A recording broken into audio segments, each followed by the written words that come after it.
جوازهم قلب السوشيال ميديا كلها، والمتابعين قالوا العروسة مغصوب على الجوازة وأهلها باعوها للعريس، وناس تانية قالت أصحاب ذوي الهمم من حقهم يتجوزوا ويعيشوا.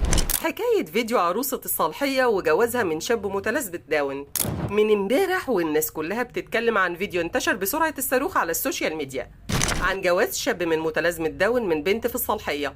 وظهر في الفيديو اللي مدته حوالي 27 ثانية العريس لابس بدلة ومن أصحاب ذوي الهمم أو متلازمة داون، أما العروسة فكانت لابسة فستان أبيض وباين على وشها الحزن، وكمان في عينيها الدموع، واللي باين إنها مش دموع الفرح. ومن هنا جه الجدل بين الناس اللي شافت إن العروسة مغصوبة على الجوازة من أهلها وإن أهل العريس اشتروها بالفلوس، وبين الناس اللي شافت إن المشهد مؤثر وإن الشاب ليه حق يعيش حياة طبيعية، يتجوز ويفرح ويبقى ليه شريكة حياة. كمان في المقابل في ناس شككت في إن العروسة كانت راضية فعلا وإنها كانت مكرهة أو مش فاهمة طبيعة الجوازة دي، خصوصا إنها ما كانتش بتتكلم ولا بتضحك في الفيديو. واللي زود التساؤلات والحيرة إن الولد عنده متلازمة داون، والناس بدأت تسأل هل ينفع يتجوز؟ هل القانون والطب والدين بيوافقوا على كده؟ وبدأ يتوجه اتهامات للمأذون والأهل البنت والعريس كمان إنهم بيحاولوا يغصبوا البنت على الجوازة، وإن أكيد الجوازة مش سليمة من الناحية القانونية، وبدأ يتم التحقيق في الواقعة. لكن المفاجأة إن من الناحية القانونية ظهر محاميين وقالوا إن الجواز حق شخصي سواء لأصحاب متلازمة داون أو لغيرهم، وإن الجواز سليم طالما مفيش إجبار أو إكراه على الطرف التاني. أما بقى من الناحية الطبية فقالوا المختصين فيه إن الجواز ممكن يكون سليم بس بشرط إن الطرف التاني اللي هي العروسة تكون فاهمة وضع العريس ووافقت بإرادتها الكاملة.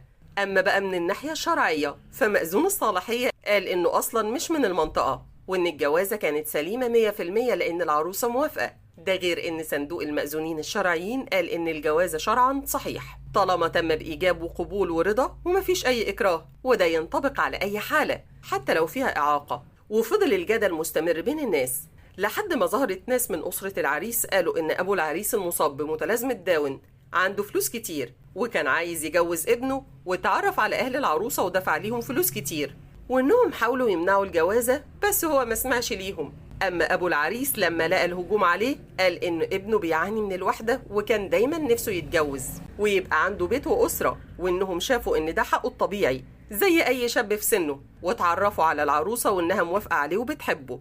والمفاجأة بقى إن العروسة بنفسها طلعت اتكلمت وقالت إنها بتحب العريس وموافقة عليه، وإنهم قعدوا 8 شهور يتعرفوا على بعض، وإنها مش شايفة إنه ناقصه أي حاجة، وإن الزعل اللي كان باين عليها في الفيديو يوم الفرح بسبب إن أبوها جابها على الفرح على طول وما لحقتش تعمل الفوتو سيشن اللي نفسها فيه، وكدبت كل الكلام اللي كان بيقول إنها مغصوبة على الجوازة أو إن أهلها باعوها للعريس. بس رغم كل التوضيحات السوشيال ميديا فضلت مولعة، وفي ناس لحد دلوقتي مش مقتنعة إن الجواز حصل برضا العروسة وإن في سر أكيد ورا الموضوع.